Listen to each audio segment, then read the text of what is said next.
I stood up, dizzy. My hands were shaking. I had no memory of walking there, no memory of folding the towels. I stumbled back to the front desk and locked myself in the office. The next morning, I reviewed the security footage. At 3:16 a.m., the camera showed me walking calmly down the hallway toward 305, towels in hand. At 3:17, I knocked. The door opened. I stepped inside. 14 minutes passed. Then I stepped back out. Slowly, my face was blank, eyes wide open, no expression. I walked to the opposite wall, sat down, and placed the towels in my lap. And I never looked away from the door. Not once. I quit that afternoon. Left the uniform on the counter, told Ted I was done. He didn't ask why, just nodded, like he'd seen it before. I've never worked a night shift since. Sometimes I think about going back, checking if the room is still there, seeing if someone else leaves towels now. But then I remember the sound the lock made as it clicked open, the pressure in the air, the feeling that something had been waiting behind that door, watching. And I know I never want to find out what's inside. Room 305 is still listed as vacant, still unbooked, still occupied, still unbooked, still occupied, still unbooked, still occupied. I quit that afternoon, left the uniform on the counter, told Ted I was done. He didn't ask why, just nodded, like he'd seen it before. I've never worked a night shift since. Sometimes I think about going back, checking if the room is still there, seeing if someone else leaves towels now. But then I remember the sound the lock made as it clicked open, the pressure in the air, the feeling that something had been waiting behind that door, watching. And I know I never want to find out what's inside. Room 305 is still listed as vacant, still unbooked, still occupied, still unbooked, still occupied. I was never afraid of the dark until I started working nights at the Brookstone Inn. I took the job last summer, just after finishing my second year of college. It was a small weathered hotel off I-90, the kind you only find because you missed your exit and need somewhere to crash. Nothing fancy. Flickering fluorescent lights in the lobby, an old vending machine that always ate your dollars, carpets that smelled like they hadn't been shampooed since the 90s. But it was quiet, and quiet meant easy money. The manager, Ted, was an older guy who left every night by 11 p.m. sharp. He handed me the keys, told me which rooms were booked, and vanished until morning. That left me alone from 11 to 7. Most nights were dead. Occasionally, someone would check in late, usually truckers or road trippers. My job was mostly just watching the monitors, answering the occasional call, folding laundry, and staying awake. After about a week, I started noticing something strange about room 305. It wasn't booked, at least not according to the system. No name, no payment info, nothing. But every single night, without fail, at exactly 3:17 a.m., the phone at the front desk would ring. Static on the line, then a whisper. Towels. That's it. One word. Soft, hoarse, like someone forcing breath through dry vocal cords. And then silence. I asked Ted about it the next morning. He barely looked up from his coffee. "Oh, that's just 305, he said, like it explained everything. "We leave a note in the logbook. Deliver towels on request. No questions asked. Happens sometimes. Just do it." I checked the log. Sure enough, in red pen, room 305, do not disturb, delivers towels upon request. No date, no signature. I started doing what I was told. When the call came, I grabbed a set of clean towels from the shelf, walked them up to the third floor, and left them outside the door. I never knocked, never lingered, but I always felt like I was being watched. That hallway was colder than the rest of the hotel. The lights there buzzed louder, flickered more. The carpet had this odd ripple in front of 305, like something heavy had dragged itself back and forth across it. I told myself it was nothing, just my imagination running wild in the middle of the night. Still, by the third or fourth delivery, I couldn't help wondering who the hell was in that room. No check-in, no check-out, no room charges, but towels every night like clockwork. I pulled up the internal booking records. Room 305 had been listed as vacant for the past 3 months. I double-checked the master logs. Nothing. No guest name, no cleaning record, no maintenance request. But the call kept coming. I asked Lisa, one of the daytime cleaners, about it during shift change. 305? She said, her face tightening. We don't ping that room. Why not? Ask Ted. Ted brushed it off again. It SIP's a glitch in the system. The call SIP's probably rerouted from another line. Just leave the towels, kid. Don't overthink it. I couldn't let it go. One night, maybe 2 weeks in, the call came again. 3:17 a.m. sharp. I grabbed the towels, took the elevator up. The hallway was especially dark that night. One of the overhead lights had gone out, leaving a stretch of shadow right in front of 305. I walked slower than usual, ears straining. When I reached the door, I felt something, a pressure in the air, like the way the sky feels before a thunderstorm. I stood there for a second, towels in hand, unsure why my heart was pounding. Then I heard it. Movement inside. It was faint, like the sound of someone shifting on the other side of the door. A low creak of floorboards, the rustle of fabric. I leaned closer. That's when the lock clicked. The door cracked open, just an inch. The room beyond was pitch black. No sound now, no movement. I didn't breathe.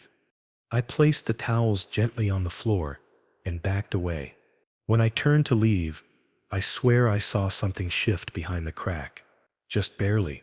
A sliver of motion, like a hand withdrawing into the dark. I didn't sleep when I got home that morning. I told Ted again. He just gave me this tired look and said, "You should talk to Frank." Frank was the maintenance guy. Ex-Army. Lived behind the building in a trailer. Hardly said a word. I found him outside during a smoke break. "You dealt with 305? I asked. He squinted at me for a long time before replying. "That room SEP's never right," he said. "Been here 20 years. Used to be regular guests. Stayed in it. Then one night something happened. Some kid left the towels and never came back. He dropped his cigarette. Stepped on it. Don't ever go in," he said. "Just leave the towels." I should have quit then. I wanted to. But I kept telling myself it was just a weird hotel quirk, a coincidence. A story twisted over years of gossip and empty shifts. Then came the night I woke up outside the room. I dozed off in the laundry room. Last thing I remember was checking the time, 3:04 a.m., then closing my eyes for what felt like seconds. Next thing I knew, I was sitting on the floor outside, room 305. My back was against the opposite wall. My legs were numb. In my lap were 2 neatly folded towels. The door was closed. No sound, no sign of anyone else on the floor. I stood up, dizzy. My hands were shaking. I had no memory of walking there. No memory of folding the towels. I stumbled back to the front desk and locked myself in the office. The next morning, I reviewed the security footage. At 3:16 a.m., the camera showed me walking calmly down the hallway toward 305, towels in hand. At 3:17, I knocked. The door opened. I stepped inside. 14 minutes passed. Then I stepped back out. Slowly, my face was blank, eyes wide open. No expression. I walked to the opposite wall, sat down, and placed the towels in my lap. And I never looked away from the door. Not once. I quit that afternoon, left the uniform on the counter, told Ted I was done. He didn't ask why, just nodded, like he'd seen it before. I've never worked a night shift since. Sometimes I think about going back, checking if the room is still there, seeing if someone else leaves towels now. But then I remember the sound the lock made as it clicked open, the pressure in the air, the feeling that something had been waiting behind that door, watching, and I know I never want to find out what's inside. Room 305 is still listed as vacant, still unbooked, still occupied. She checked in during a snowstorm, and 3 days later, her room still looked untouched, except for the smell. I was working part-time at a hotel near a ski resort that winter. Mid-range place, nothing fancy, but clean enough and usually busy with families and skiers. My job was the front desk, mostly evenings into late night. I liked it, mostly quiet, decent pay, the occasional weird guest, but nothing that really got under my skin. Until room 214. She arrived late on a Tuesday. Snow was coming down hard, wind howling through the automatic doors. She stepped inside alone, mid-30s, pale, damp hair stuck to her cheeks, clutching a black duffel bag like her life depended on it. Her coat was soaked through, and she looked exhausted, or maybe scared. It was hard to tell. She didn't give a name, paid in cash. The ID she handed me looked off, plastic too thin, photo too grainy. I didn't push. We weren't exactly a five-star operation, and I'd seen worse. When I asked about housekeeping, she cut me off. "No housekeeping. I'll take care of it," she said, quietly but firmly. Her voice was flat, like she was used to not being listened to. She took room 214. I gave her the key card. That was it. She never came back down. At first, it didn't seem that strange. Some guests like to be left alone. But by the second day, housekeeping flagged it. Her do not disturb sign hadn't moved. No request for fresh towels. No sign of activity. Then the smell started. It was faint at first. Something sharp, chemical, like nail polish remover or bleach, but wrong. I walked the hall after my shift, trying to pin it down. It was strongest outside 214. I knocked more out of instinct than anything. No answer. I called the room. It rang 5 times, then went to silence. No voicemail. No pickup. On the third night, the odor got worse, like something trying to cover up something worse. Guest 2 doors down came down to complain about it. That night, I told the manager. He was an older guy, only worked mornings, but when I called, he didn't hesitate. "Until authorize a wellness check," he said. "Call Carlos. Get him to open the door." Carlos was maintenance. Big guy, barely spoke. He came up about 10 minutes later, with the master key.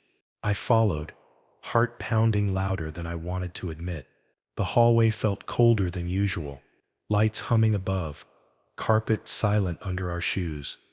We reached 214, to not disturb tag still hanging, swaying a little from the draft in the hall. Carlos unlocked the door and slowly pushed it open.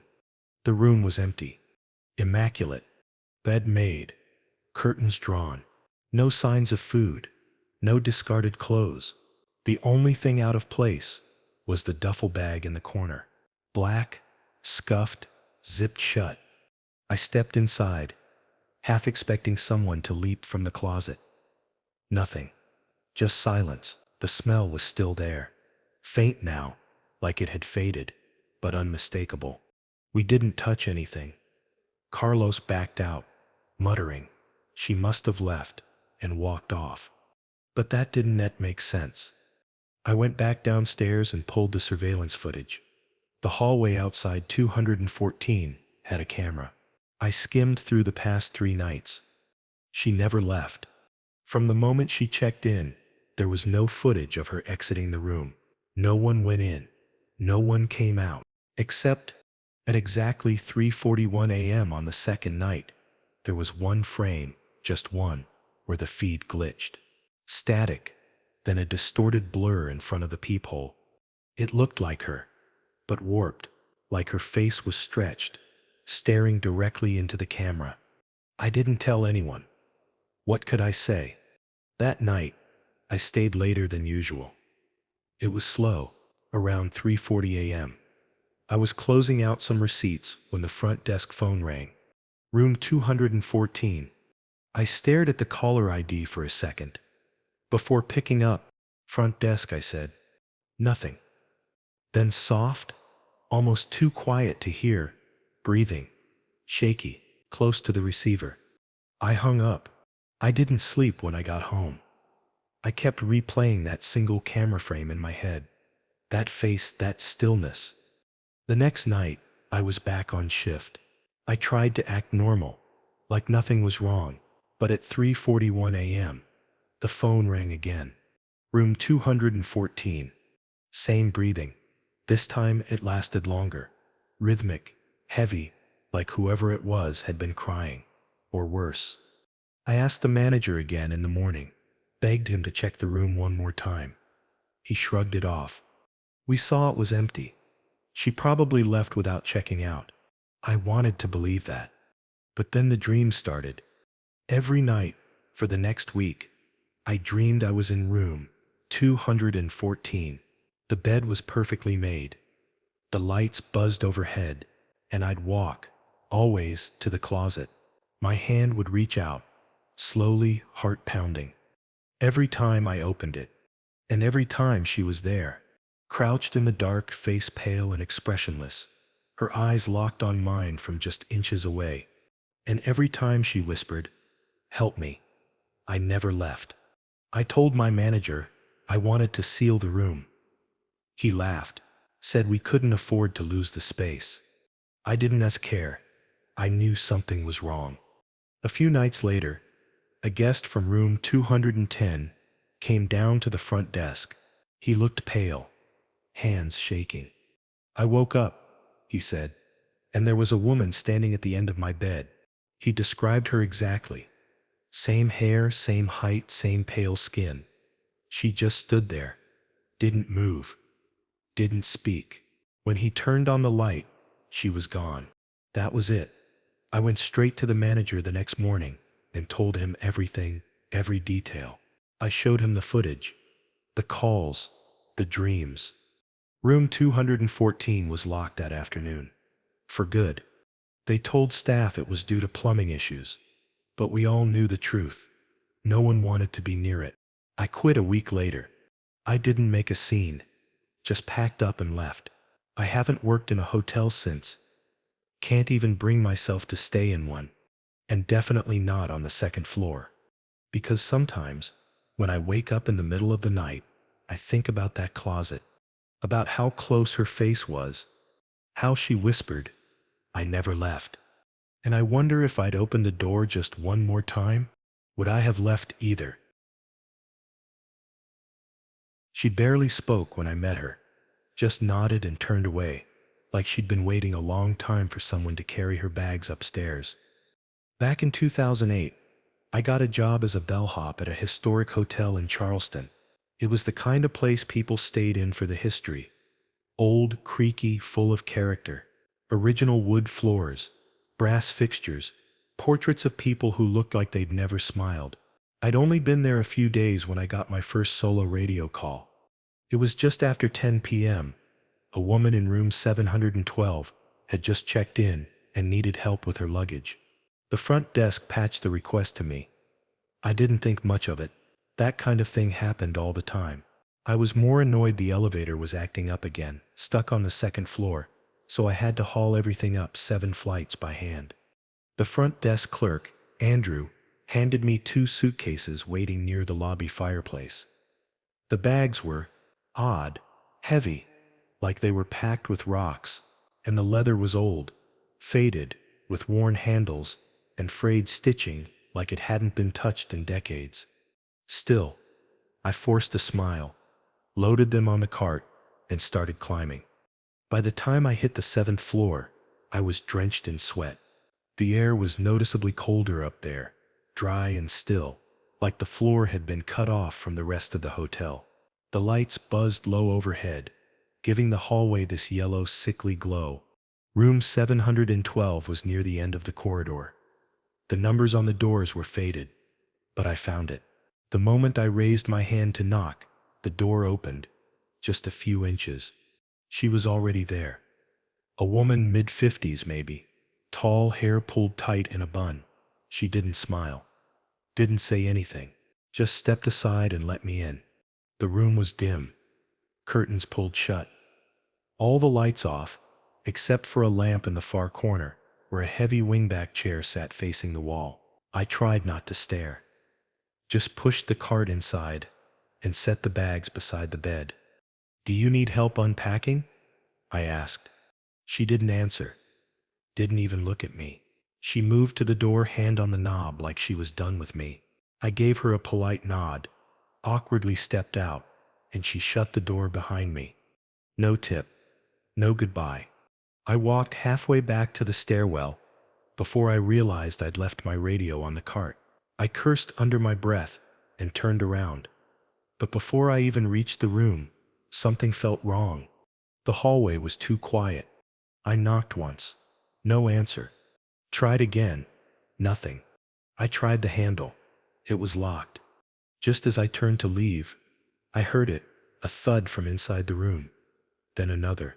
Then dragging, like something heavy being pulled across the floor. I backed away. 10 minutes later, I was the one screaming into the radio. They found me locked inside the 7th-floor maintenance closet, pounding on the door, sobbing. I don't even remember how I got in there.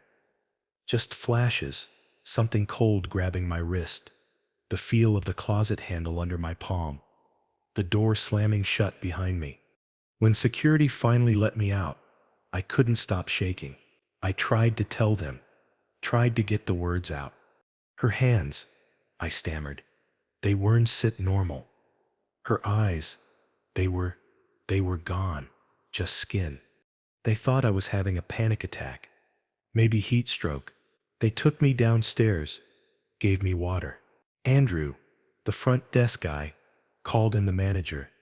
But when they sent someone to room 712, it was empty. No woman, no bags, no light in the corner, just dust and stillness. The bed was untouched. And here sits where it gets worse. Housekeeping swore that 712 hadn't been booked in years.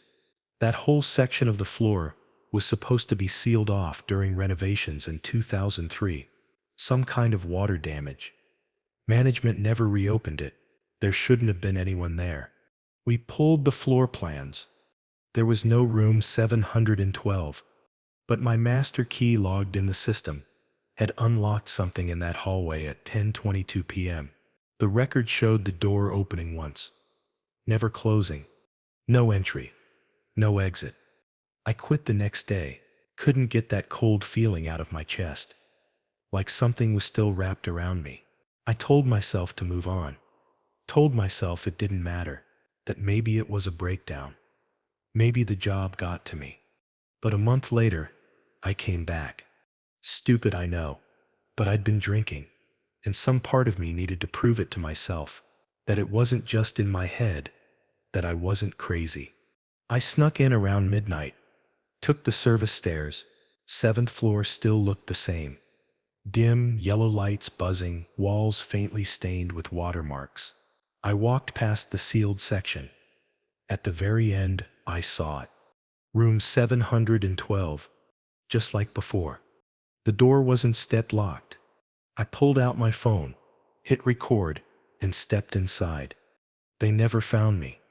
The next morning, hotel staff discovered my phone outside the sealed section, just sitting there on the ground, screen cracked, still recording. The footage was nothing but black. No video, but the audio, it started with footsteps, mine, then creaking floorboards, breathing, my voice muttering, "This isn't right," then silence, and finally her voice, whispering, clear as day, "You carried me once. Now I carry you." That fits where the audio ends. People like to say, I ran off, took off with someone, that I faked the whole thing. But a year later, during off-season renovations, A maintenance worker swore he saw something that made him stop in his tracks. At the end of the seventh floor corridor, where the sealed rooms had been, a black duffel bag sat outside an old wooden door. Dusty, torn, same frayed handle, just sitting there, waiting.